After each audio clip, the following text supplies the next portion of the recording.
Enjoy the video of the captain of Murder She Boat. No, we're recording. Okay, we're recording, everybody. We're recording. We want to tell you a story, don't we? So be prepared. We're going to tell you a story today about Jaime, the captain of our ship, versus the tiki bar. So there are boats here that are tiki bars, and you pay them to take you to a sandbar or somewhere to watch a sunset, and you bring your own drinks. And I don't know if they make your drinks or you have to make your own drinks, but I know you have to bring your own drinks. Anyway, Jaime versus tiki bar. Okay, so back to what we were talking about. So we were in the dinghy dock area and we were headed out to the mooring field. So the mooring field is, as you guys saw from a different video, and don't mind my makeup, it's been hot. The mooring field is where we keep our sailboats. So we take the dinghy and we go out here. I'll show you what it looks like. Okay, so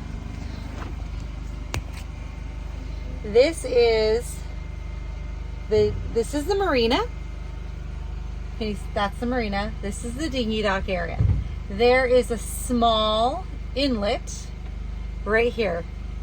And then this is the mooring field, okay? So boats come out of here and they go in here. Some to go to their sailboats. Some are tiki boats and fishing boats, which party hard on the sandbars, okay? So we're headed out of here. And then two tiki bars, we're also headed out of here. So there's tiki bar, there's us, and there's a tiki bar, okay? Now in this little inlet here, it's a no wake zone, no wake, which means don't create a wave, because you can take this boat and flip it upside down with you if you have too much of a wake.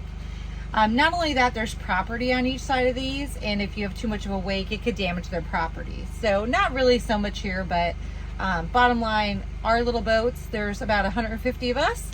There's about 25 of these big suckers between tiki bars and fishing boats. We definitely outnumber these guys, and they need to slow down. It's just the right thing to do. Well, a dude here decides he doesn't want to slow down. So I'm going to show you a picture of our dinghy so you can see how big it is. We have arguably the smallest dinghy in the entire mooring field, but definitely the smallest engine. We have 2.5 horsepower. These guys probably have two 9.9s. So they can definitely swamp us, which means when they can go create such a big wave that it can overtake our vessel and fill it with water. So let me show you a picture of our dinghy. What's appropriate and what's an appropriate engine size for the dinghy? It says about 3. So we're appropriate, but we're the only people with it. Everyone else has like a big one. So anyway, so we're coming out into the mooring field, and so is this tiki bar, and they're in front of us, and we're being like cool that they're in front of us, like on the side in front of us. Dude puts on his motor full blast, like full throttle, throws it down, and we get a wave like Hawaii 5-0, a Gully River class 5 rapid, and we're like, Jamie's like, holy shit. So so anyway, we go up the wave and down, and whoosh, we get soaked. We were very lucky we didn't get swamped, and swamped means that there's so much water that your boat starts to go down. We did not have to deal with that, thank goodness. So there was another tiki bar behind him, and he says, that guy's in. So whatever, the lady was like, I know, sorry, So it wasn't yesterday, it was a few days ago. So today, Clark W. Griswold comes to our boat, aka my husband. You want to ride behind somebody who does something like that? I'm going to pull around him and leave him safely behind us. Burn some dust here. My rubber. Yes, he pulled that Clark W. Griswold scene.